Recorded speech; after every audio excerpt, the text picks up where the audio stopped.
Thank you for joining us on the Winning at Selling podcast. I'm Bill Helkamp of Reach Development Systems, and with me is Professor Scott Plum of the Minnesota Sales Institute.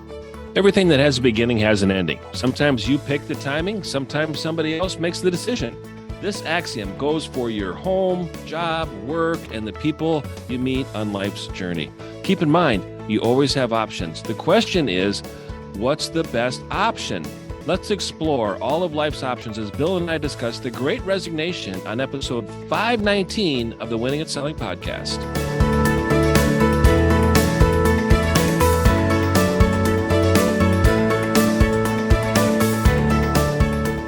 Well, the Great Resignation, we've heard a lot about it, Scott. I'm anxious to talk about it. But before we do that, we've got our book club. So we're back to our book club after a guest, the success principles. And we're in part 5, success and money. We're going to talk about principles 56 through 59. And a happy coincidence is that our sponsor is A.J. Imholt, and he's a financial advisor who is dedicated to salespeople. So he knows a lot about money. So let's listen to this important information from A.J. As a salesperson, you have enough to deal with. Prospects hang up on you, clients skip meetings, slow responses to your emails. It's enough to drive you bonkers.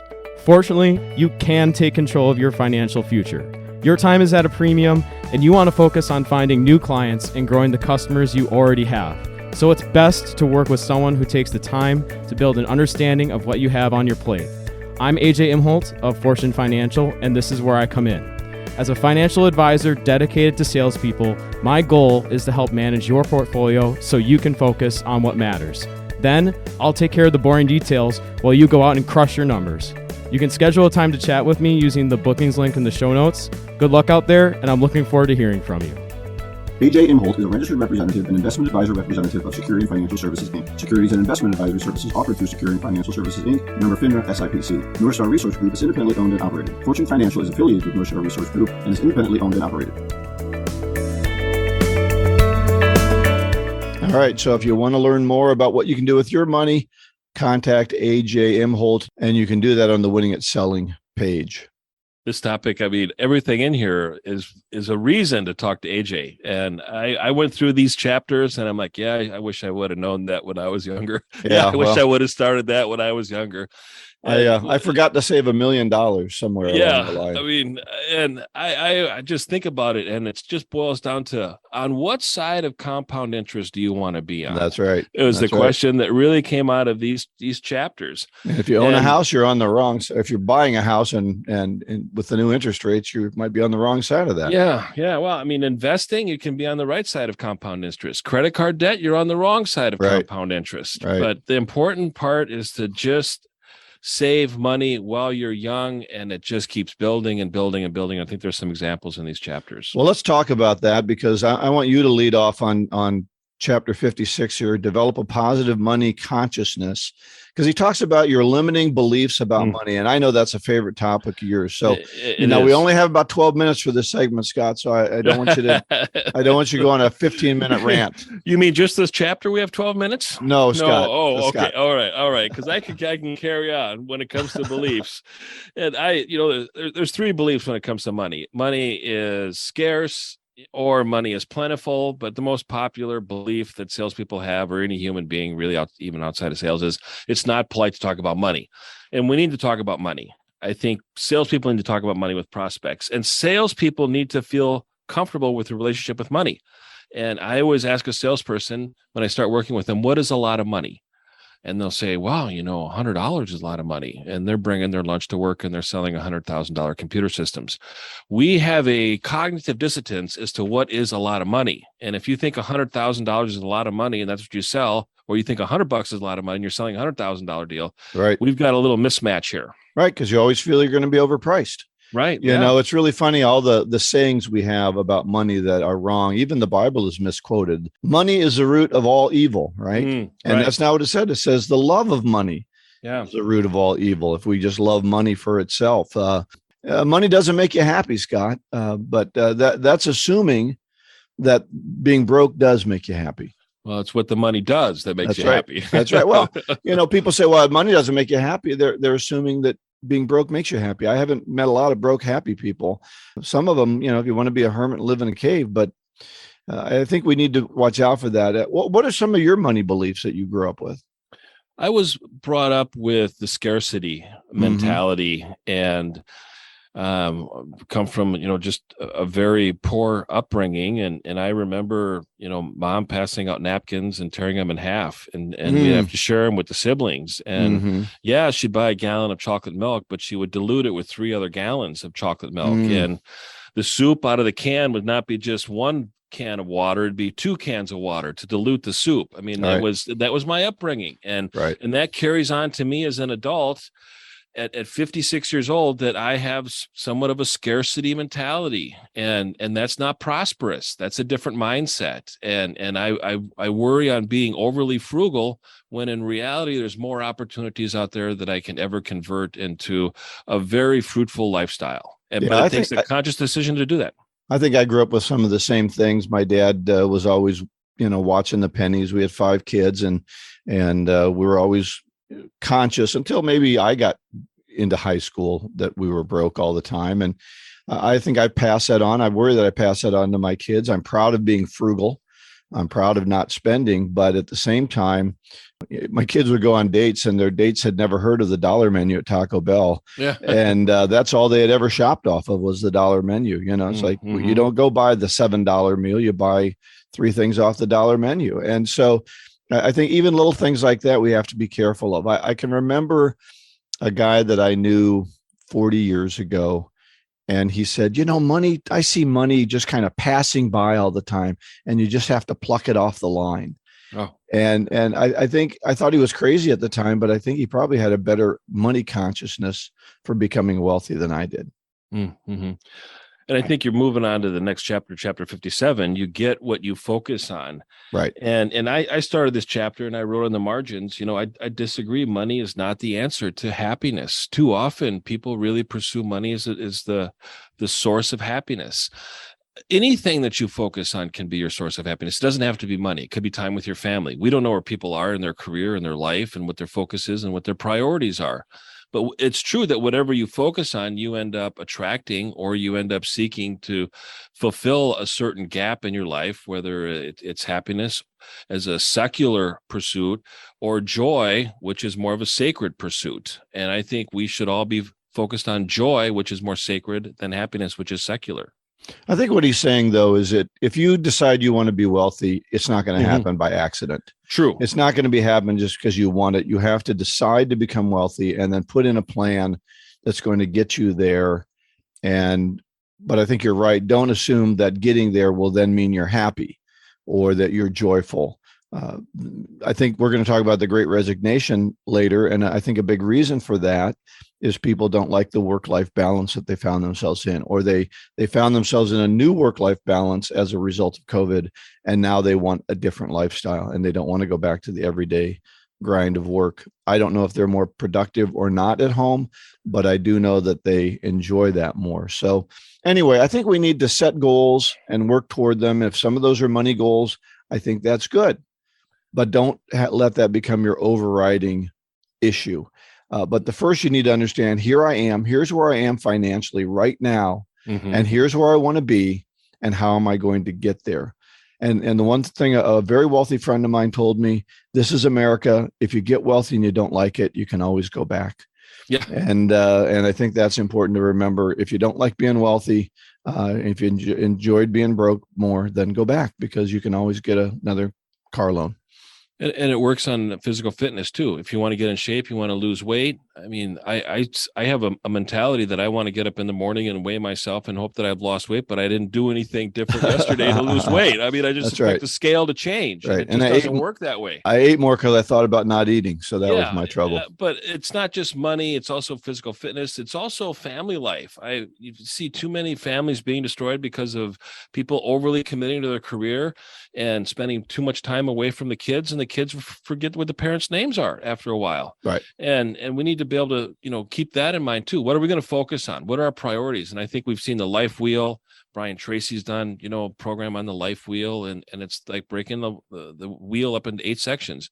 Is it physical fitness? Is it money? Is it family? Is it spiritual? Is it education? Is it recreation? I mean, there's so many different areas, and it's true. Whatever you put your energy in, you end up most likely getting a return on it. But be cautious about where you're spending your energy.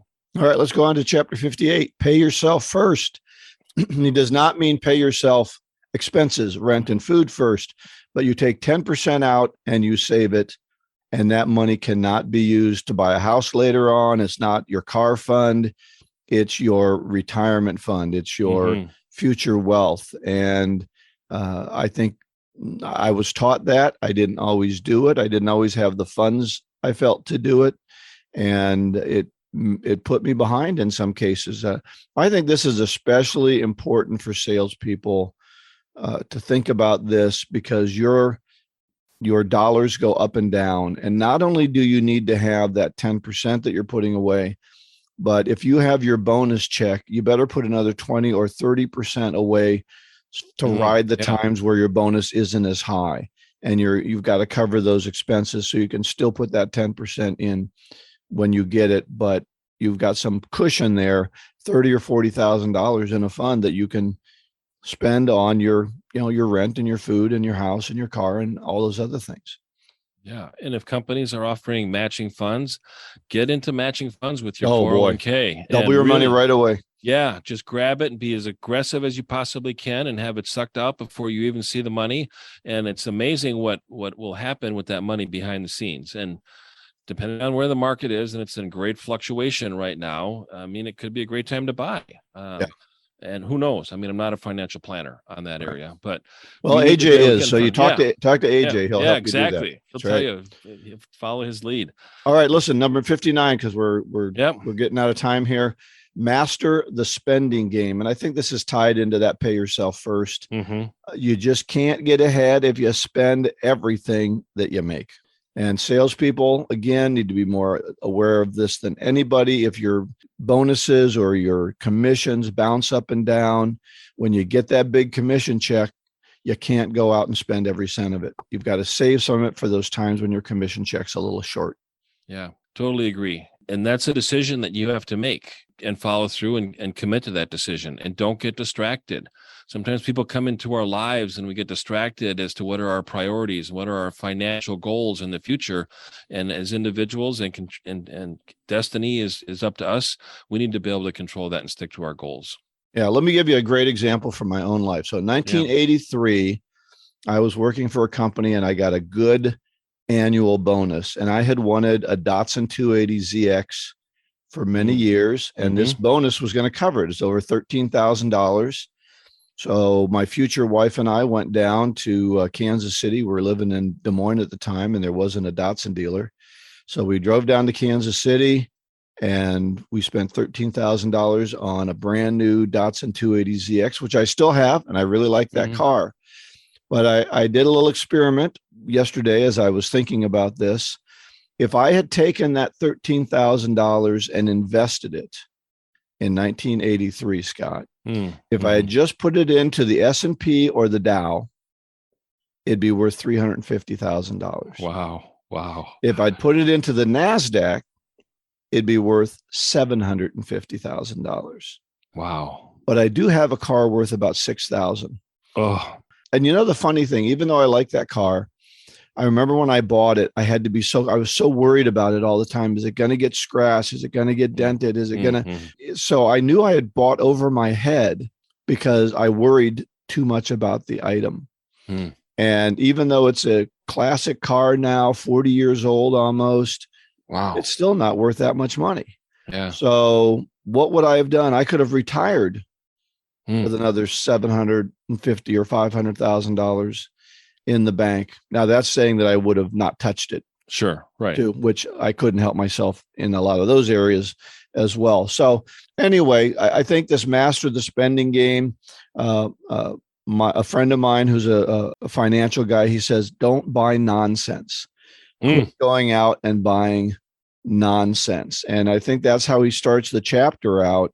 He says, go out and collect everything that you bought in the last year and see how much you've used it, whether it's a CD or whether it's a yard tool or a new cultivator or whatever you bought.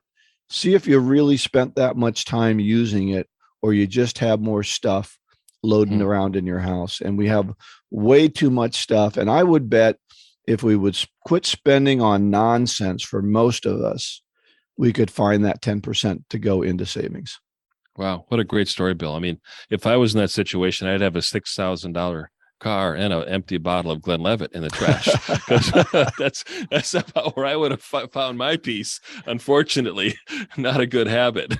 That's right. What a great story. I mean, and I think a lot of people, what a great lesson for young people that get a little bit too materialistic is really think about how much money is this going to be able to generate for me in the future if I put it in the right spot now. Yep.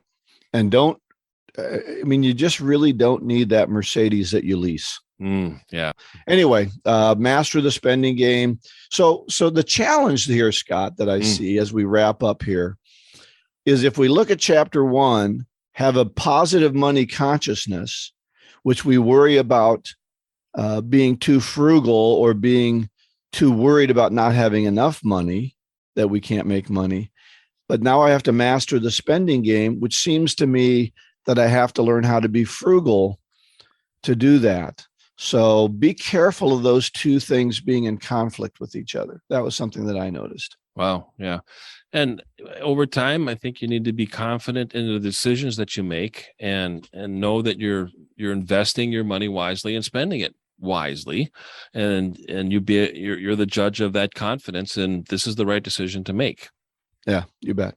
And now a message from BusyWeb, Growth Marketing and Sales Enablement Agency.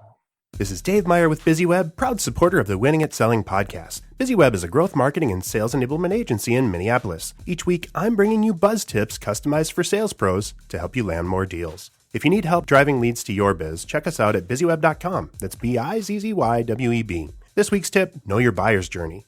Every buyer of a product or service goes through a series of distinct steps when choosing a solution.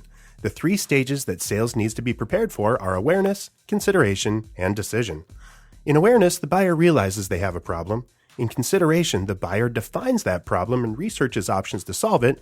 And in decision, the buyer chooses a solution. Make sure your website and sales scripts have answers for each stage to close more deals. Click on the sponsor icon at winningatselling.com for a handy guide to getting more leads, or go to busyweb.com, that's BIZZYWEB.com, for tools to start engaging your prospective buyers. Or give us a call at 612-4BUSY-O, that's 612-424-9990 to chat. So as Bill mentioned earlier in the show, we're going to talk about the Great Resignation. And the last 2 years have been like none other. We will remember where we were when the country shut down as we reacted to the COVID, and we had tremendous momentum, which has yet to be reinstated. I don't think we've really reached that yet, and you can see it in different ways in measuring the marketplace. And today we're going to talk about some of the experiences, beliefs, behaviors, and results of the restart of the Great Resignation. But let's start with kind of our current perception of it is the Great Resignation. Bill, is how would you define it, or how do you see this Great Resignation in the marketplace today? Well, I'm kind of a numbers guy, so I look at the statistics of it, and I looked up the monthly quit numbers in the U.S. starting in November of 21, so about 6-7 months ago. And it's been pretty consistent. November, 4.5 million, December, 4.4, January, 4.3, February, 4.4, March, 4.53, and April, 4.4.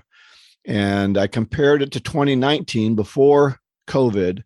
Our average turnover, our average quit rate was 3.5 million per month. So we're running about 33% higher in the last 6 months than what we were running before that. So I think that's something to think about. And then also, according to HubSpot, the average sales turnover rate pre-COVID was 35% compared to an average turnover rate of 13% for all industries. So sales were already at, a 30-year in turnover. What's happened to them during this Great Resignation? And some of those numbers, it's just you look at it and go, that's really confusing because our unemployment rate is so low right now. And it's Where probably did all those people go? I don't know. I don't know. And I don't know how they ever measure the unemployment rate. Right. But there's people out there somewhere. And what are they going to do? But let's focus ourselves on salespeople, because those are the people that I think we need to talk to. So some of the resignation and some of the motivation that people, I think, experience in deciding what they want to do and how they want to spend their time is a lot related to stress. And this is from Dr. Terry Wu. And I learned this from him when COVID first hit, and we reacted to it, and we create, a lack of control. So stress is caused by a lack of control. Another thing is a lack of predictability. Our routines have been totally disrupted. Can we go to a restaurant and expect it to be open? No, probably not. We're going to have to call, and we're going to have to talk to somebody and ask them, are you open? If I were to come down there, is it possible to get a table? Because there's staffing issues now. So there's unpredictability. They shut down the health clubs, and people decided how to trade their time in other ways, which in some cases was not healthy. And then the last one is the lack of accomplishment. And this affects salespeople. I mean, this is how we get our meaning, our value. This is how we are rewarded through our behaviors, is through our accomplishments. And when you're motivated by accomplishments and you're not able to seek that activity as personal fulfillment, it causes a greater stress in our life. Right. So the resignation is people giving up and leaving. Or I think this also happens a lot, is people giving up and staying. They're still in the same spot. They're still in the sales job that they have. And unfortunately, leadership in the company has a mentality of, well, it's better than nothing. At least they're here, and, I can count them as an employee. And if there's another PPP loan, I can put them in there. Well, great. But are they really producing everything that you want them to produce when it comes to accomplishments and revenue? And you got to revisit that. Leaders, have got to engage employees in conversations about their priorities. And when salespeople have a priority and it's supported by leadership, there's that sense of accomplishment and fulfillment. And salespeople then need to go out into the marketplace and engage prospects in a conversation about their priorities. What's the customer's priorities? So often salespeople that are not in it, their head's just not in the game. They talk about the solutions because they've really resigned based on the company's service or product, and they start talking to prospects about all the services that they offer. They're not looking at what are the priorities of the prospect. And prospects have different priorities. You're going to see a shift in priorities here as the R word, recession, starts to enter the marketplace, and how they shift their priorities. Bill, what do you think of this stuff so far? Well, yeah, I think we're worried about what the salespeople are doing. I think that's one thing that we need to be worried about from a sales leadership standpoint. And this seems to me to be more on the backs of sales leadership. What are the salespeople doing? Are we monitoring? Are we helping them? Are we helping them find new ways, new techniques to get to the customer? Are we helping them understand what's going to happen if we are in a recession? Or we certainly know we're in an inflationary period already. So even if it's not a recession, it's an inflationary period where companies are going to have to spend their money in other places. Companies are not flying and not driving because of the cost of gas, the cost of airline flights. So all those things are going to start going up, which means there's less money maybe to buy your product or service. So you need to understand that a little bit, that those changes are happening right now. But I think also you talked about people quitting and staying, which I think are both important things. Anaplan did a survey with 400 salespeople. I wasn't able to find out if this was pre or post COVID, but I think that the top 5 reasons for quitting are still very, very valid. And so here's the top 5 reasons based on that survey. Number 1, they lose confidence in the offering or portfolio, meaning they don't trust what they're selling. And that's been an old thing for salespeople for years, right? I'm going to sell this because it sells itself. I'm going to move over here because they're cheaper and I can sell it easier. So we do tend to look for the grass is greener a little bit instead of really hunkering down and getting better at selling what we have to sell. So, but that's one reason for quitting. Another is quota assignments. And you and I have talked about this a lot. Go out and sell 10% more. Oh, great. Yeah. What am I doing different? Is the price different? Is the opportunity different? Nope. You only worked 90% last year. So go out and sell 10% more this year. Number 3 was confidence in company stability, which I think is probably increased, especially for smaller companies with COVID. A lot of companies are going out of business. So is my company stable? Are they going to be around? If I don't feel they're going to be around, I better leave before I have to leave. Number 4, confidence in sales leadership or management. And I see this one a lot in the consulting that I do. Sales leadership has become a monitor, and they are not a man, or they're not a leader. They're a manager and a monitor. And so they need to be a better mentor. And then 5, they leave for a better opportunity, which I think has a lot to do with confidence in the portfolio or confidence in the company. They're looking for something to sell better. And too many salespeople jump ship just because they're looking for an easier deal. It sells itself. Okay, Right, great. right. All I got to do is we have better marketing. Okay, all I got to do is pluck the low hanging fruit off. So those are the 5 things I thought were interesting. I'll go into what I think this companies need to do, but I'll let you bounce off of that for a little bit. I think you're absolutely right. And it comes down to priorities. Some companies say, okay, I want you to return to the office, not return to work, because people are already working from their homes. I want you to return to the office. Elon Musk says, okay, everybody has to return to the office.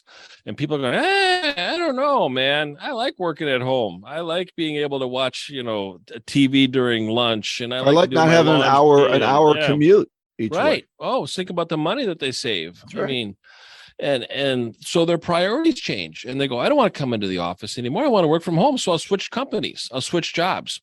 And I think, greatest impact that I've ever seen in the sales area is that salespeople leave because of bad management. They leave because of poor leadership within the department and maybe even within the company, which then has an effect on all 5 areas when we're talking about the CEO or the president of the company. And that's what I thought of when I heard Elon Musk, and I generally respect him, but I thought, quit making blanket assumptions about people. But these entrepreneurs, they love to be at the office. They love to be in the seat of power. That's where they thrive. And he's got nobody around him to adore him. So, you get those butts back in the seat so you can see what a great leader I am. And that may be gone for the past. Everybody goes to work 9 to 5, goes downtown 5 days a week. That might be the past after COVID. Yeah, I don't know. Time will tell. That's right. But, like I said, it's really getting back to priorities. It's leaders talking about priorities with employees. It's salespeople talking about priorities when it comes to prospects. And here's something that I've learned is that companies don't price based on value, and companies don't sell based on value. Value is defined by consequences, not benefits. Companies base prices on hours spent or costs of goods sold or the rate of return, not the return on investment, because the return on investment and the return on investment and training is grounded in a culture of the company. We had Ben Utek on, and he shared this quote. I just love this quote. Culture is by design or by default. And culture is defined by what leadership is willing to tolerate. And our company leaders are tolerating the activities of the Great Resignation when people either stay or they leave. And the leaders have got to be willing to invest in their sales team to prevent the Great Resignation. And this is working on what are the priorities of the salespeople. Absolutely. How do you lead the team? How do you create a culture? I think you've been called in. I've been called into companies to come in and fix a sales team. Hey, Scott, can you come in and fix the sales team? Well, sure. Let me talk with them, and I'll meet with each of them individually, and I'll ask them a bunch of questions. I'll create a syllabus. I'll create a plan. I'll create the areas that we need to concentrate on, the priorities that the company has. And I can come in there and I can spend 3 months with them. And this has happened. I don't mean to brag, but they had the best 3 months, the best quarter of the history of the company. And then I leave. And then a year later, 2 years later, I get a call back. Hey, Scott, can you come back and work with our team? Our sales have kind of drifted off. I go, really? What happened? Well, I don't know. And all of a sudden I look back and I go, well, the leadership was not in the room during the training. We never shifted the culture within the company. And the leadership tolerates the culture that is by default, not by design. Well, and you and I have both talked about being excused from companies for asking the leadership to change, or we've been excused from companies because we ask their salespeople to do hard things. Right. Yeah. And we didn't know you were going to ask everybody to work. That's uncomfortable to change, for us. So here's 5 areas I think that leadership can do better, so they can help the salespeople who are doing the job. And I say that very directly. Quit worrying about the salespeople who aren't doing the job. If they can't be fixed, fire them and get a new salesperson. And start looking. And I advise people to have a salesperson in training all the time, especially if you have 15 or 20 salespeople out there in the marketplace. Have somebody in training all the time that's going to light a fire under the butt of some of these people, knowing that they could be replaced at any moment because there's somebody there wanting their job. And so anyway, 5 things. And these have to do, it's correspond to the 5 areas that why salespeople leave. Number 1, make sure that they understand the offering and its value in the marketplace. As you say, not its right. cost, its value, right. its return right. on investment to the company. What is this real value, and what do we really have that's valuable and different from the other companies? If people don't understand their offering, they're going to leave. Number 2, and your good ones leave, by the way. Your crappy ones stay. Right. Because they can't find a job. They can't find a job the people else. Who are doing well, they know they can find another job. So anyway, don't just increase quotas without giving them new tools to achieve the new goals. Do we have better pricing? Do we have a new product? Do we have more automation so I don't have to spend so much time? Can I get an assistant? Can 3 or 4 of us get in? All these things can be tools to help a salesperson spend more time out there in the marketplace. Number 3, is this one thing you just mentioned? Invest in your salespeople and the future of the organization, one with better systems and tools. Do they have better laptops? Do they have pads that they can use? Do they have easier ways to get the information into Salesforce or whatever the CRM is? And then train those salespeople more effectively on a regular basis. This is what you're talking about. Yeah. We train them for 2 months and then we leave them and figure they know it all. They don't. They need to practice all the time. It's a weekly practice and training session for all salespeople. And that's what I'm really advising. And that's what I have to teach sales managers to do, because they want to manage and they don't want to become mentors. So teach your salespeople all the time and then give them an opportunity for advancement. And that advancement might be that there's more money in the game if you hit certain goals. Number 4, teach your sales leaders how to be mentors, not monitors. I'm so sick of sales managers that sit in their office and look at the numbers and call up Charlie and go, work harder, Charlie. You need more appointments, instead of going out and showing Charlie how to get more appointments. So start to become a teacher and a mentor, not just the hall monitor. And then number 5, continue to work on your offering. Are you having better product all the time? Who is in charge of quality and making sure that quality is better all the time?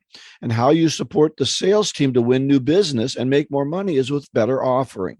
And for salespeople, the ceiling really hurts when you hit it. When you say, I can't make any more money here, I'm not satisfied, then your best salespeople leave. Right. So those are my 5 recommendations. Yeah. I totally agree with you. And I'm going to also throw in just another sort of plug for supporting salespeople and investing in training instead of training people to do things is, another option that we're seeing in the marketplace right now is quantity of products is starting to be reduced. A bag of potato chips is now smaller, same price, but it's smaller. The Snickers bars are starting to shrink a little bit. We have shrinkage. We have shrinkage going on. And I forget the term of that, but it's relevant in the marketplace. It's like, I'm going to charge you the same, but it's going to be less when it comes to the quantity of it. Your 8-ounce box of chips is now a 7-ounce box. I mean, it's like the original 2x4 used to be 2x4, right? And now we know it's not. It's not a 2x4, right? And we're going to start seeing it in our products. We just can't see it in the salespeople. We cannot start to see it in the salespeople, where the salespeople are taking shortcuts. They're missing opportunities. They're not delivering the best value. And when you're in a competitive market, you're going to get left behind. If that's your approach to a competitive marketplace right now, with the recession coming on, if it is or not, the salespeople have got to get ahead of it. They need to be able to deliver and lead with value. And that's based on the leadership of the company deciding the culture that they're going to have to support a value-based selling model. All right. Resources that you have. I will have a blog on the reversing the Great Recession. So check that out. So let's wrap up with our golden nugget. And this is, again, I like to pull them right out of the Success Principles book. This is by Will Rogers, a comedian and thought leader from the 20s. Too many people spend money they haven't earned to buy things they don't want to impress people they don't like. Maybe that's why I bought that car in 1983. Yeah. Don't think about it anymore, Bill. Yeah. Let's move on. It hurts. I mean, it's a great quote, and I wish I would have learned it 40 years ago, like I said earlier. I mean, a lot of this stuff, this is such a great book, and it's great reinforcement for a lot of things that I think great salespeople are doing. It's a reminder, and it's also an introductory for some information that career salespeople and anybody really could use in their life. So I'm really glad that we're going through this book. So everything we talked about is going to be at winningatselling.com. So all the information, the show notes will be there. Next week, our book club is the same book, part 5 again. We'll finish up principles 60 through 62. And then our topic is questions from our listeners. So you got a couple of days before between when we put this out and when we cut a new one. Send in your questions today, and perhaps you will get an answer on the podcast. And just want to remind you, Scott and I have a goal to increase our downloads to 12,000 per month. We're just a little over 10,000, I think, 10,500, somewhere in that neighborhood last month. Yep. We want to get to 12,000 by the end of September. So please subscribe and share the podcast with your colleagues and on your social media. We'll let you know how things are going we'll get the June numbers here pretty soon, and then we'll let you know where we are. So go out and get better one skill at a time. Joyful selling.